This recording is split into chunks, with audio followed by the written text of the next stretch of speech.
podcast here on Thanksgiving Eve.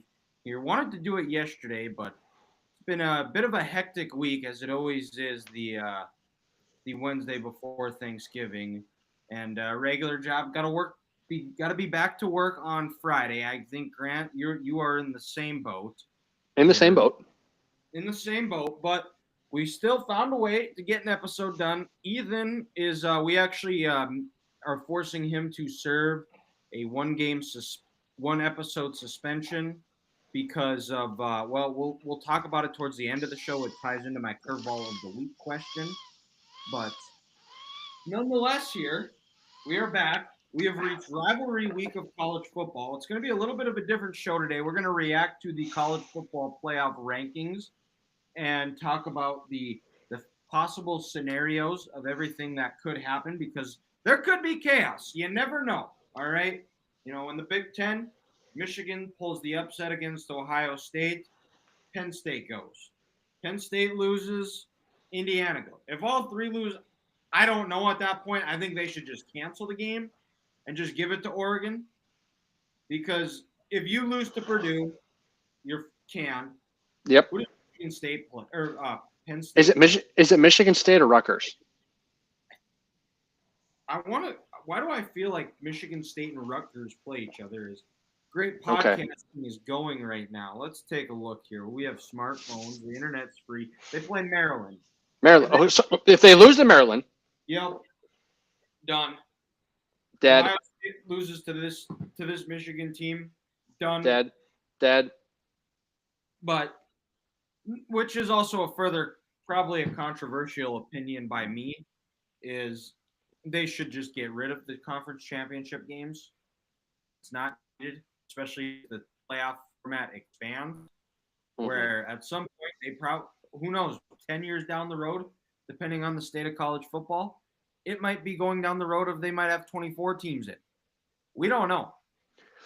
Dylan, I do think they'll eventually just straight up go to some sort of NFL style where it's no conference title games, and hell, they might add a 13th regular season game.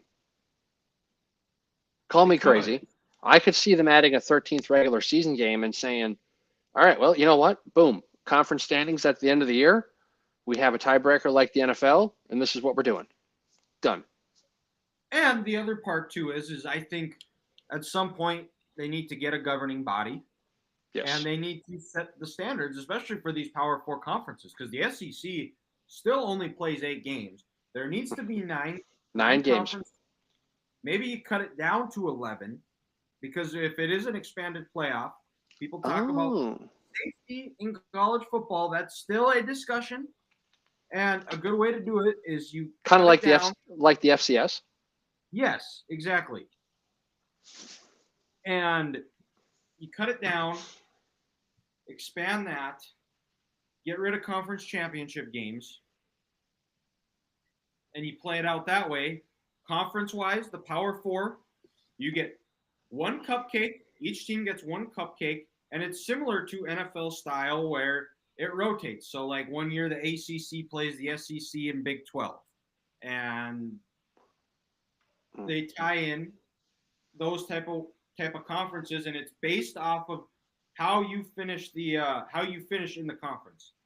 I like this because you get one cupcake, and then your point, the Big Ten will play the ACC and the Big 12. They won't play the SEC, and then the next year they'll play the Big 12 and the SEC. I like that. Don't make the schedule years in advance. Make it a year in advance. You can make the conference schedules a year in advance and schedule your cupcake, but the other 2 games are on a rotating basis, kind of like the Big Ten ACC Challenge in basketball, and just like the SEC Big 12 Challenge. Correct. Exactly. You're not going to have Duke play Northwestern. No, we're not going to have. You might get Duke Northwestern. You might get Duke Northwestern still. Sorry, Dylan. Sorry, Duke Northwestern in the ACC Big Ten basketball. Sorry. In basketball, you're not going to see Duke play Northwestern, but in football, you might. But in football, we're not going to have Georgia playing Purdue. No. Texas is not going to be playing Minnesota. They're going to beat. They're going to. Alabama is not playing Iowa. They're going to beat the brakes off these assholes. Well, you never know. There was a possibility a couple of years back. Well, no, it wouldn't have. But hypothetically, Iowa could have played Georgia twice. They could have played them in the 22 season and this season. If this playoff was a thing. How bad do you think that game would have gone? Call me crazy, dude. I don't think it would have been bad. It would have ended a lot like the Iowa-Ohio State game this year, Dylan. It would have been 38-7, 38-13. The first half, Ohio State would have dominated, but Georgia would have dominated, but they'd only be up 13-0. But you're just like, when are the floodgates going to open? And then Georgia would have an early strip sack in the second half. They'd score a touchdown after that. Iowa would throw an interception. Georgia would hit a deep pass. And before you know it, it's 27-rip, and you're like, okay, this is fitting. This was fun. Yes. It was fun while it lasted, but now the big boys are out to play. So the rankings came out yesterday. Right now it's Oregon 1, Ohio State 2, Texas 3, Penn State 4, Notre Dame 5, Miami 6, Georgia 7, Tennessee 8, SMU 9, Indiana 10, Boise State 11, Clemson 12, and on the outside looking in are two teams that lost is Alabama and Ole Miss, which is going to take an act of God at this point for either of those teams to make it in. Yeah, you're going to need like you said, an absolute miracle for that to happen. And right now, as it stands, these would be what the playoff projection is here. It's Oregon, the 1 seed, 2 Texas, 3 Miami, 4 Boise State, and the 5-12 matchup is Ohio State, Arizona State, 8-9 Georgia, Tennessee, 6-11 is Big Ten matchup between Penn State and Indiana, and then in the 7-10 matchup is Notre Dame, SMU. Dude, Dylan, I'm not gonna lie. In the first year of the 12-team playoff, that first weekend of games does nothing for me. Georgia, Tennessee, maybe. That's the only one. Played, but I'm with you. The ACC is only getting one team in. Yes. Because the scenario for them is Miami's in with a win. Mm-hmm. Miami isn't SMU in the title game already? Yes. Yep. They're already clinched, and then Clemson wins if Miami loses, which could be possible. And then, so you're gonna have a team, and I mean, what do you do with, say, a team like South Carolina? If they beat Clemson, they've got some solid wins. On there. They'd be 9-3, and also, I don't think there's any way you can look at it and put Alabama in. You can't. I don't think you can. Because it'd be one thing if they lost to Georgia or to Oklahoma last week, and if it was 24-21 or something like that, Oklahoma kicks a game-winning field goal. But that game was nowhere close to what the score. That game felt like it could have been 45-3 Oklahoma. If Oklahoma had at least a somewhat competent offense, to your point, Dylan, it would have been 45-3. But Alabama showed no life in that game. And I don't know if they were looking ahead or they were celebrating their win they had the week before. Well, they wouldn't have been celebrating the week before. They played Mercer, who's probably going to be coming up to Fargo here in a couple of weeks and having their season into the Bison. Well, yeah, and it's the same team. Like, I understand LSU is not the team who some people thought they were to start the year, but Alabama goes into Death Valley, beats the brakes off those guys, and then all of a sudden they just take their foot off towards the end of the year. They're just like, we don't need, like, something is off about that team. And also, dude, I think this is part of the reason why Nick Saban retired, because he knew that these young players and these young athletes didn't care like they used to. And why would you want to be a college football coach nowadays when you have these players on these teams dropping podcasts in the middle of the week when they should be in class or they should be focusing on being a better football player. Like Alabama and Clemson players are dropping podcasts each week. That's insane. Like, do something before you drop a podcast as a college athlete. Correct. And I mean, looking at this bracket too, when you look at the like even Texas A&M still isn't out because if they beat Texas, I believe they're in the SEC championship, and if they were to beat Georgia, because I want to say Georgia's in. Georgia has to be in, not Georgia's technically not in yet because they have the 2 conference losses. Well, ooh, hold on. No, I think with the tiebreakers, I don't know because there's still a chance, dude. Georgia has clinched the spot in the SEC. Okay, yeah, okay, so that makes sense. And the win and this, so I mean, whoever wins Texas A&M, this is a playoff game For Texas A&M, it is. Yes. Well, Texas. Even because I think if Texas loses this game, who did they beat? Who's their quality wins this year? Yeah, they have no quality wins. And some of it isn't fully their fault because when you schedule Michigan however far out in advance, you expect them to be better. Who did get the number 1 recruit in the country, 5-star plus quarterback Bryce Underwood. I just got to throw that out there.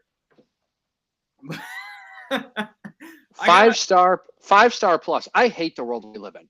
I don't know what a 5-star plus is, but it sounds cool. And my college team I cheer for signed him, so I'm not going to complain about it. No offense to Ethan here. I know he is serving a 1-week suspension, but I'm going to put him on blast a little bit. Like when Minnesota played Michigan this year, in that safety who was from Minnesota, number 3, is it Koa something? When he had a nice punt. Whatever his name is. Ethan goes to Dylan in the group chat. Hey, so I see you finally met our almost 5-star recruit. So he was a 4-star player. Like don't give me this almost 5-star. He was a 4-star player. Stop trying to butter these guys up. This is probably the low-hanging fruit on this one, but that's the difference between Michigan and Minnesota. Minnesota brags about getting an almost 5-star pluses. Hey, but there's a first for everything, and good for him for being a 5-star plus. Good for him. And you know what? It's not going to matter because if he doesn't play like it or Michigan doesn't develop him, it's going to be a disaster. Sherrone Moore is going to be looking for a new job. And yes, he is. And back to the playoff bracket, the projection right now. Man, if you're Ohio State, you got just you basically don't even have to sweat to the semifinals because as it stands now is you'd play Arizona State. Beat the brakes off them. Yep. And then you would play Boise State. You beat the brakes off them. And then you've got either at a neutral site. And if it's I would probably say Georgia would beat Tennessee. Georgia would beat Tennessee. Yep. And you know what Oregon gets? Georgia. That's a hungry Georgia, a pissed off Georgia team. That Kirby Smart has those guys fired up. Something clicked in that Tennessee game. We may have seen Carson Beck turn a corner, and they're not out of the mud yet because they've got a scrappy Georgia Tech team coming up here, which that game always seems to be closer than what it should be, especially the difference in talent levels that those two programs have been. Georgia Tech is an ascending program and have done a lot of nice things. And I'm a big fan of their coach whose name's escaping me right now, but they're a team on the rise. They already beat Miami. So they could make some things messy. Tennessee, I don't think they're completely out of the weeds. I think they're going to get all they can handle from Vanderbilt, who's looking to end their season. Yeah. So are we possibly looking at the only 2 teams that get into the college football playoff are the SEC the championship game representatives? And possibly Texas and Georgia. I think so. Because I know the committee has said that they will not penalize you for losing the conference championship game. But, and in the 12-team playoff, I can get on board with that. And it's in the SEC. That I can argue. I can't deal with the Big 12 because the Big 12's been a hot mess all year. I will say this, though. With the one team in the SEC you could make that argument for to penalize in a conference title game, Dylan, I'm going to say it is Texas. Because they, at the time, I understand you schedule Michigan 6 years away. Florida's not supposed to be this bad. Oklahoma was never supposed to be this bad for Texas. And then you also have, A&M on your schedule and Arkansas. But if you lose to Georgia twice, with the schedule they have with no quality wins, do you truly deserve to be there? So is there a scenario potentially where there's I don't think it happens. I don't think so. Because I don't think they're going to only have one team from the SEC. Because at this point, you're kind of running out of. It's Dylan? It's almost like the NCAA tournament. 68 teams got to make it. So Dylan, if for them to have only one team out of the SEC, you would have to have this.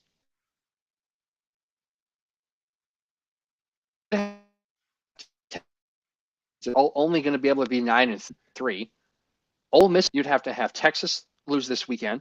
A&M is 9-3. Alabama is 9-3, and then you'd have to have whoever that team is that plays Georgia in the title game. You'd have to have them beat Georgia, and have it be just absolute utter chaos. Because then in return, the Big Ten, they could possibly get 3 or 4 teams.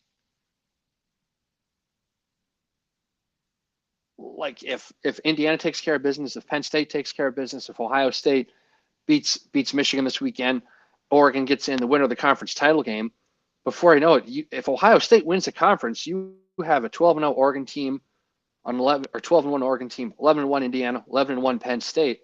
Well, with all these teams in the SEC with 9 wins, you have to put the Big Ten teams in, right? Yeah, I think the Big Ten is all the teams that are in the Big Ten right now, barring something crazy. Even if Ohio State were to lose to Michigan, I still think Ohio State is in because they still have 2 good wins against Penn State and Indiana. Still have. And would they pot? Oh, yeah, yep, you're right. And I mean Notre Dame, I think they're going to beat the brakes off USC. I think Good loss. It's not a loss by 50. I do too. I don't know how truly good USC is or Notre Dame, but they'd be 11-1, and they've dominated opponents they should have dominated. Their only loss is to Northern Illinois, and usually you see 2 or 3 games like that from Notre Dame, but it was only the one, so you got to credit Marcus Freeman. And also to start the year, they went in and got a good win in Kyle Field. Yep, who is also still on the bubble right now. Still around on the bubble. That loss to South Carolina and last week to Auburn is haunting them. Yeah. Even if you just win one of those games. Beat Auburn. The South Carolina loss is a quote good loss in the committee's eyes. Yeah. Well, it'll be interesting to see what plays out here in these next couple weeks. Usually everything falls into place, but we'll see. So we're not going to recap the NFL. Saquon is a freak. The Eagles are Super Bowl contenders. Gross. But we're going to talk our week. And Dylan, real quick, the Giants. I don't know if you're going to see another team do off-season hard knocks ever again. I hope somebody does. Oh, my God. With how bad the New York Giants look right now, I don't know if any team is ever going to want to do this ever again. No. Oh, it was good entertainment. I loved it. And that Joe Shen, thinks it's Joe Shen, GM guy. Oh, he's just counting his days until he loses his job. Oh, yeah. I mean, just brutal. Not a good look. Not a good look, no. I'll say. But it is rivalry week here in college football here. So we're going to go with our games of the week. And I'll start, and I think it's pretty obvious what my game of the week is. Men versus boys. Oh, my God. That's hilarious. You can see the bat. Is that a crying Ryan Day? That is a crying Ryan Day. Oh, my God. Oh, that's hilarious. You need to have someone take a picture of that at Thanksgiving tomorrow and send that to Derek, please. Well, Well, Derek he can watch on Facebook or YouTube and Oh my God. or Spotify, and it'll be on there. He'll be able to see it. But the That's funny. I mean, it can't not be. We can't have this podcast without discussing the game. And I Ohio State on paper should kick the shit out of Michigan in this game. There's no reason that Michigan should be close at all.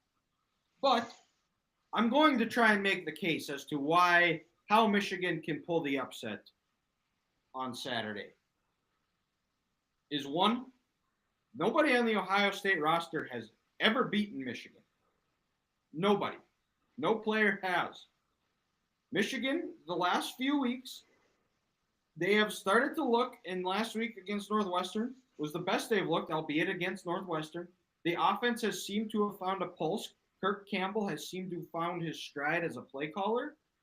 Davis Warren has done a good job of taking care of the football, which was a problem and why he was benched in the first place. They seem to be running the ball. And if you're Michigan, this is your national championship. Mm-hmm. This is it. You're not going to be winning the one that you got last year. You can go out and you're going into a hostile crowd. It's going to be loud. These Ohio State fans have been talking, even though why, I don't know, because they haven't won in 1,800 days. But I don't subscribe to the notion of teams have to play perfect to win, because I think it just puts added pressure on your players where they're thinking that, oh, we can't make a mistake. You're going to make a mistake. You just got to rebound from it. Defensively, I think Wink Martindale, after that something in the second half of the Indiana game clicked for them, where the defense seems to be playing a lot better.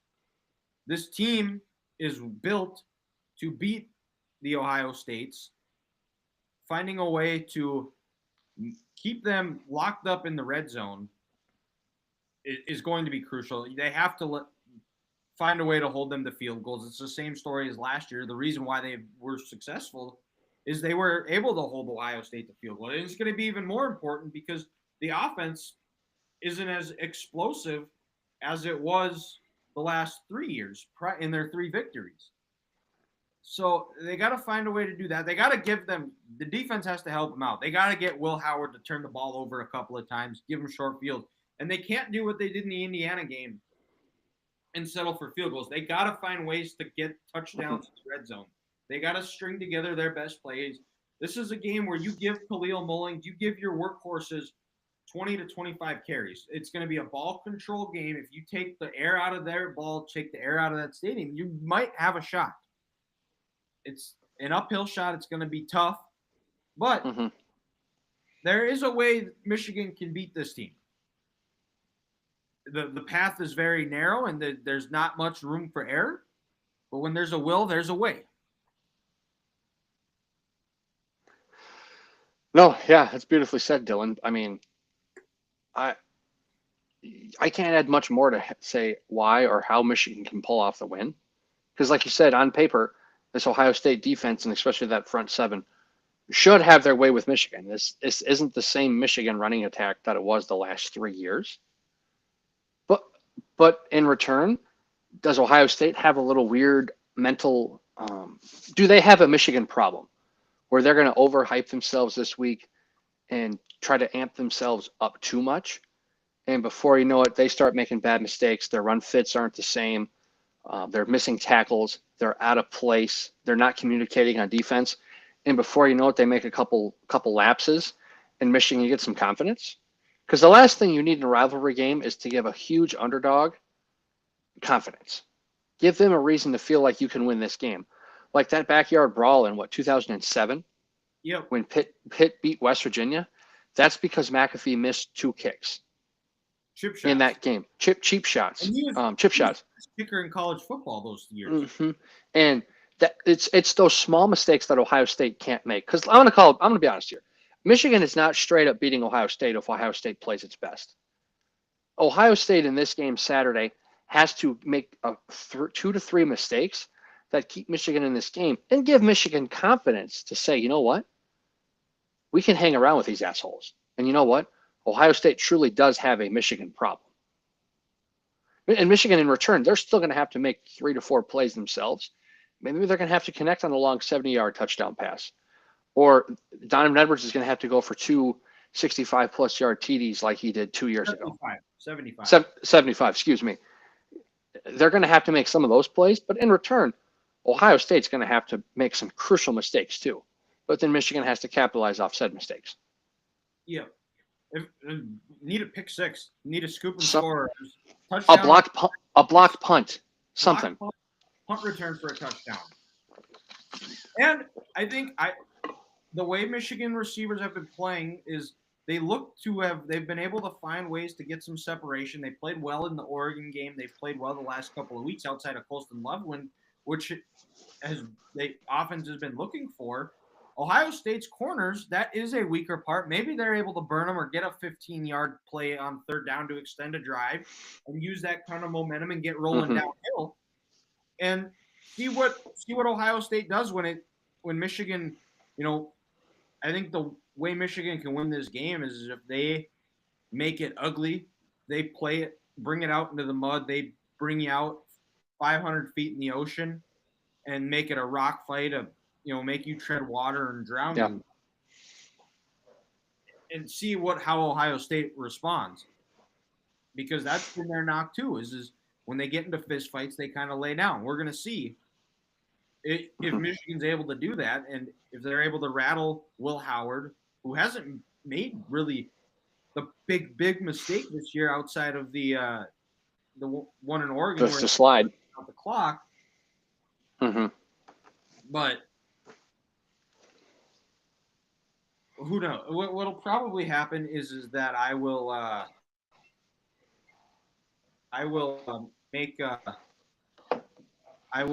get myself amped up, and the game's going to be over in the first quarter. So, yeah. But Grant, I will let you talk about your game of the week here. I got to answer this phone call today. So I'm going to go to College Station, Texas. And I'm gonna go with the Texas A&M Longhorns against the Texas A&M Aggies. And I'm gonna say that because it's the first time we're playing this game since 2011. It's one of those where it's a rivalry game that needs to be played every single year. But conference realignment ruined this game. But thank God for the new wave in conference realignment. We're bringing this game back. And it's a big game in this aspect for Mike Elko during his first year at Texas A&M. Can he finish on a strong note? Texas A&M on the year, I want to say they started out 7-1, 8-1, now with a couple bad losses to Auburn and South Carolina.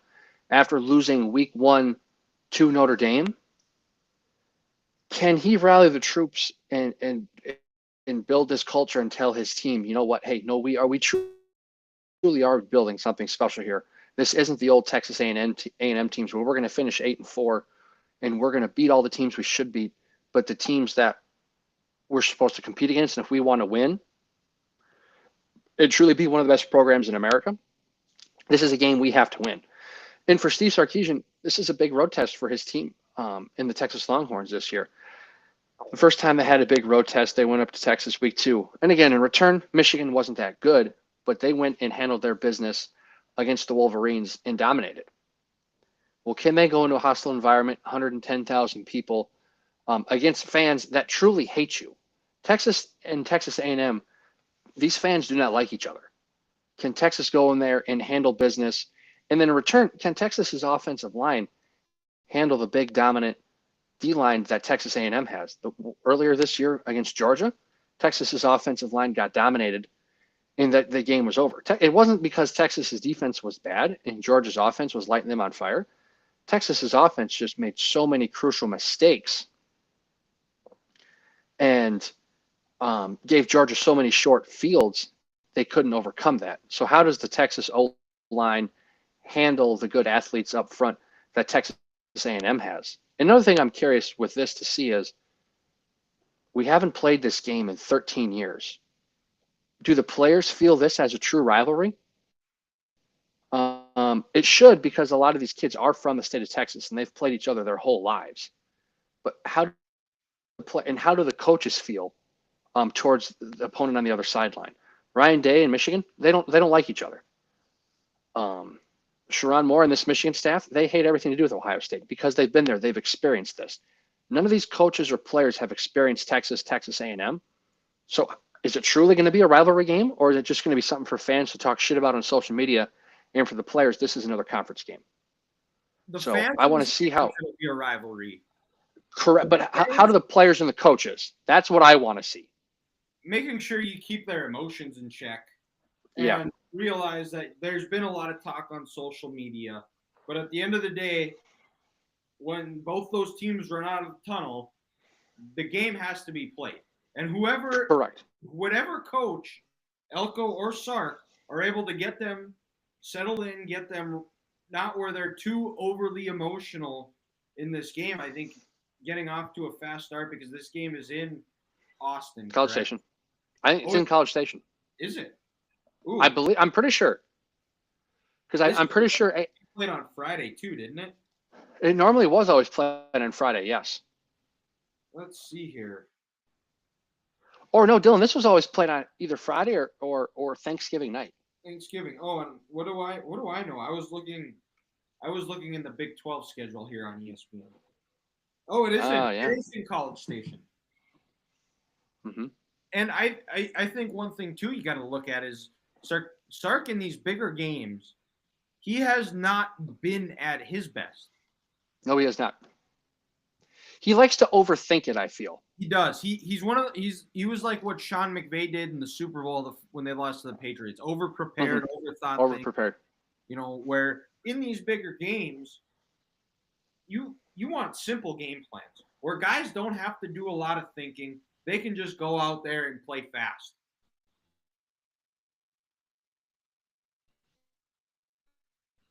And because then also, Dylan, like I said earlier, this is a game for Mike Elko, because if he loses this game, A&M's 8-4, and is the culture truly changed from Jimbo Fisher, or is it still talented team, can't beat the teams they have to beat, and they end up being 8-4? Yeah, there's still some Jimbo in there. I don't think you can completely change things overnight. When you look at teams that have first year head, and I get that. When you have teams that have first-year head coaches, the coaches that have win national titles in their first or second year, a lot of the time is they have the keys to a Ferrari. They just can't crash. Correct. Where Elko did not fully inherit that. There was a lot of kind of like Ryan Day, how he had the keys to a Ferrari in year one, and his Ohio State teams have gotten worse every single year since he's taken over. And like Lincoln Riley at Oklahoma. Except, I would even say this year, this is probably the best. This is the best Ohio State defense has looked since he's been the head coach. And I think a good chunk of that reason you got to give credit to is him giving up play calling duties where he can be more of that CEO role and oversee, why is our defense underperforming? And because they've fixed a lot of those holes since the Oregon game. Mm-hmm. So it's going to be a fun Saturday. Possibly. We'll see. DSU playing. That one's good. But got to give a shout out to the hometown DSU Blue Hawks. We got a big win over Kansas Wesleyan. It was a range of emotions for me here, Grant, because I was at the same time DSU was making a comeback. They were down 20-10 going into the fourth quarter, and then they had about a 17-play, 6-minute drive to go ahead to win 27-20. And at the same time, DSU was making that comeback, and DSU was pissing it away against South Dakota. Oh, yes.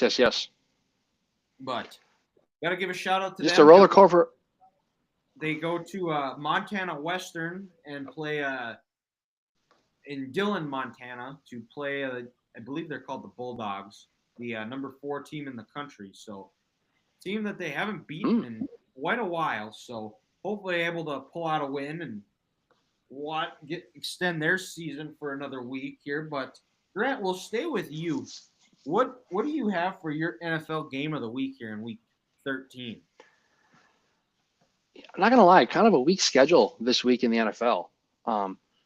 but I'm gonna go with the Baltimore Ravens and the Philadelphia Eagles. Yep. Like you said earlier, the Eagles are a Super Bowl contender. I don't know if they're quite a juggernaut on the Big Cat Barstool rankings, but they're a contender because, and When what they I give like most Saquon about the Barkley Eagles, the ball and they have him as the yes, feature point of the offense, they are a juggernaut. they're Yes. juggernauts. With that Because offensive line, oof. what I like most about Philadelphia is this aspect. Last year they tried to make Jalen Hurts the MVP. They tried to make it the Jalen Hurts show. They realized we can't do that. You know what we're going to do? We're going to lean on this big, strong offensive line. We're going to go get maybe the best back in the NFL, and we're going to get back to complimentary football and winning the line of scrimmage. And you know what? We're just not going to let Jalen make mistakes. Going up against a Baltimore team who had a great win on Monday night, bounced back. They got down 7-rip. The Chargers went down the field and scored in the first drive, but then the Ravens, they got comfortable and then kind of for the most part dominated that football game. And they let everybody know, like, hey, you know what? We've lost a couple bad games this year, but we're still a good team. Baltimore coming back home on a short week, having to fly across country on Monday, playing on Sunday, not having their bye yet. With their bye coming up here after this game, but then the Eagles having again to fly across country from LA to Philadelphia, Philadelphia down to Baltimore on Sunday. I'm intrigued. I'm intrigued for this game because it's truly a statement game for both teams.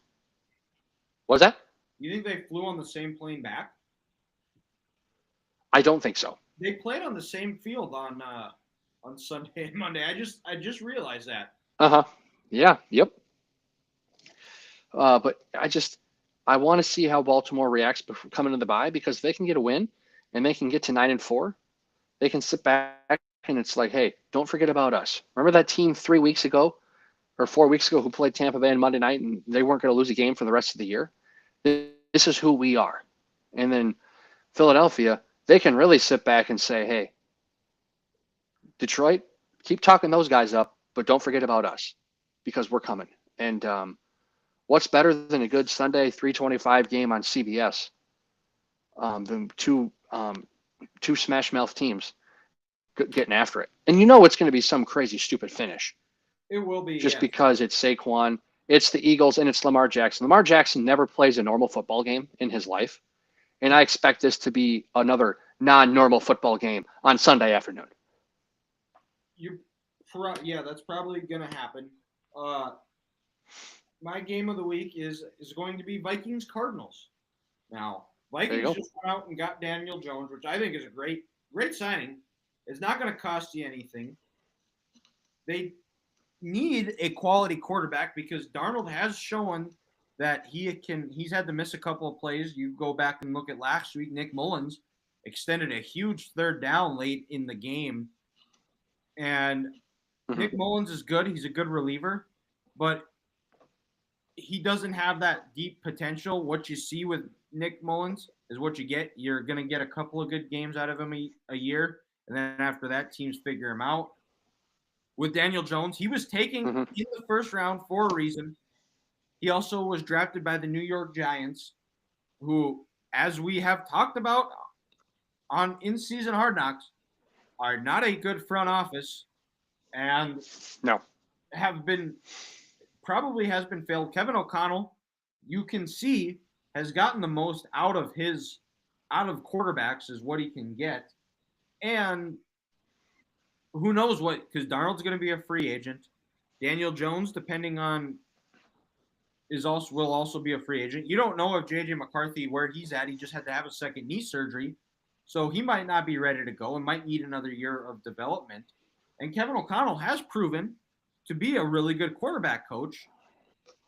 And I also think, too, you got to give him credit as looking back, when they played the Rams, I was starting to question, is it time for him to give up play calling duties? Because you see it his first 3 years as head coach.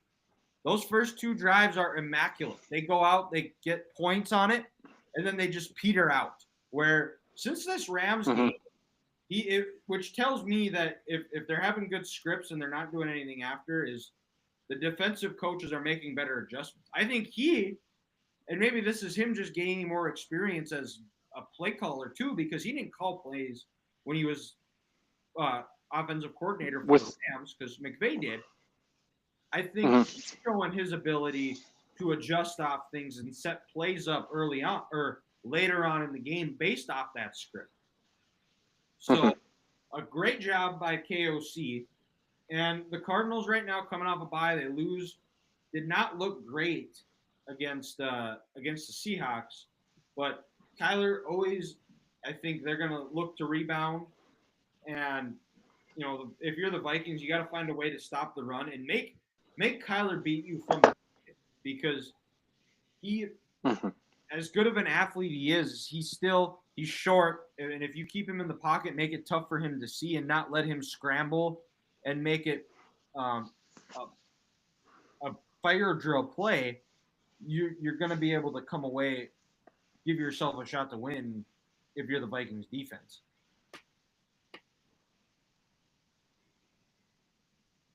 But all right, well then I think that wraps up. It's crazy that it's the Niners and Bills that are playing, and we're not even going to talk about that game. Bills with 7-point favorites. Not even talking about that game.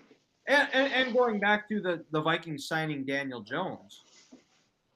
I was listening to Michael Lombardi's podcast earlier today, and he was talking about how teams should start drafting quarterbacks every year, because it's a very underrated discussion, is how teams don't have a backup plan. Would the Dolphins benefit from having a good backup quarterback? Absolutely. The Giants would probably just benefit from having a quarterback.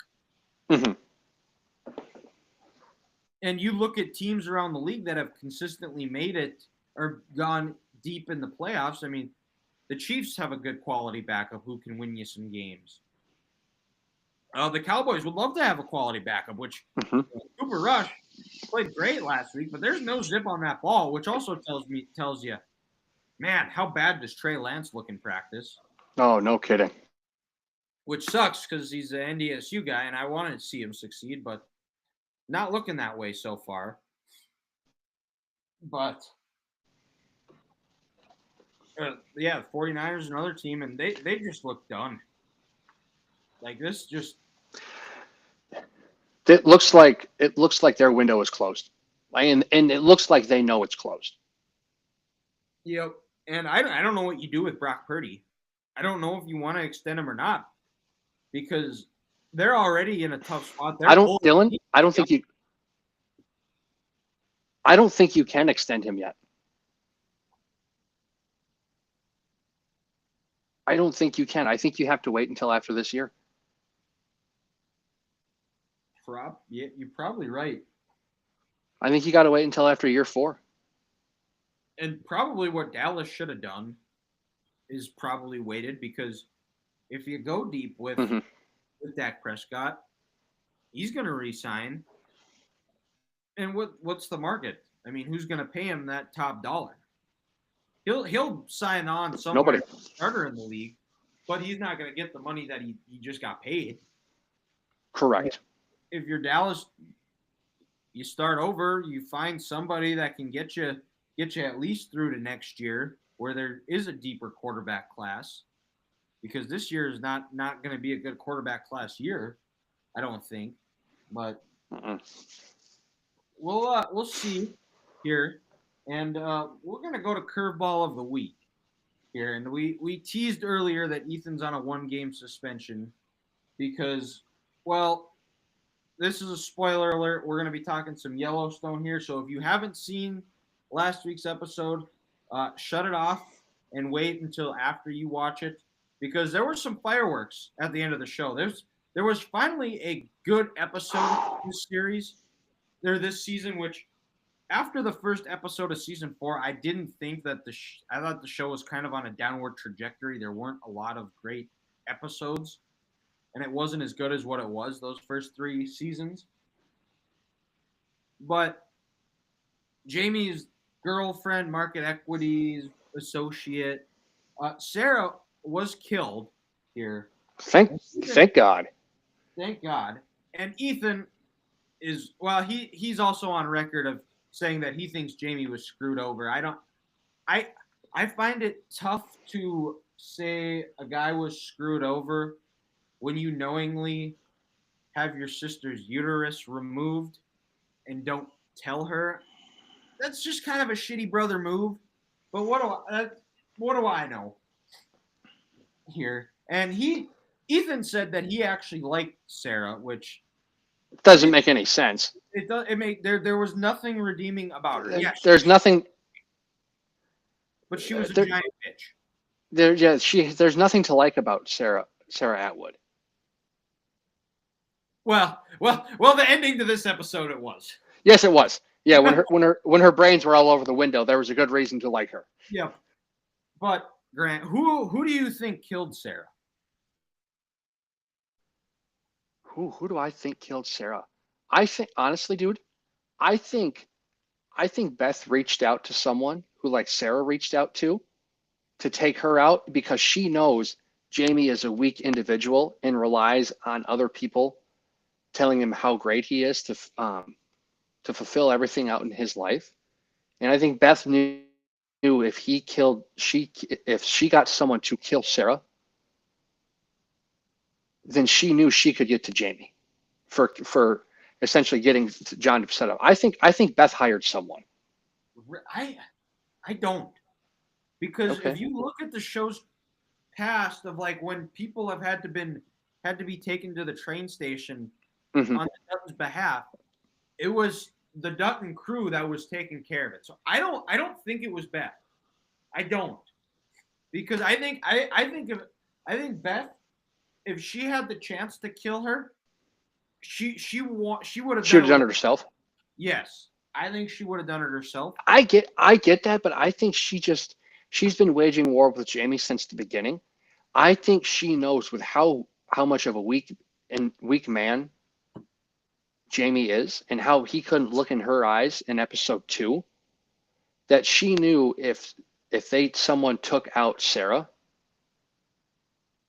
that Jamie would be an absolute wreck and she could get to him, and in the end she can ruin him in these last 3 episodes. So that's where I'm coming with it. And I think it was somebody that it was somebody from that assassin firm, which I don't even know what you call it, but because he saw that they noticed that it was an open investigation as homicide, and they were like, she's going to tell the world who we had do her dirty business, so we're going to take her out. Correct. That's what could be. I don't think just because I know how the Dutton how they have operated in the past, and I don't see that changing. Call me crazy. Remember how in the episode 2, Casey was on the phone with probably someone he spent some time in the military with? Yep. Maybe it was that group. It could have been. Maybe Casey got someone like them to take her out. And maybe they just took it into their own hands. Absolutely. Well, we're going to find out. These last 3 episodes should be exciting. Landman's been going on, which has been a fun show to watch. It has.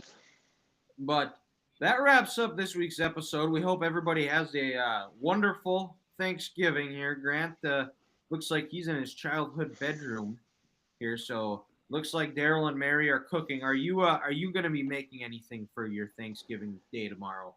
I will not be. I will just be bringing a positive attitude and a can-do outlook on life.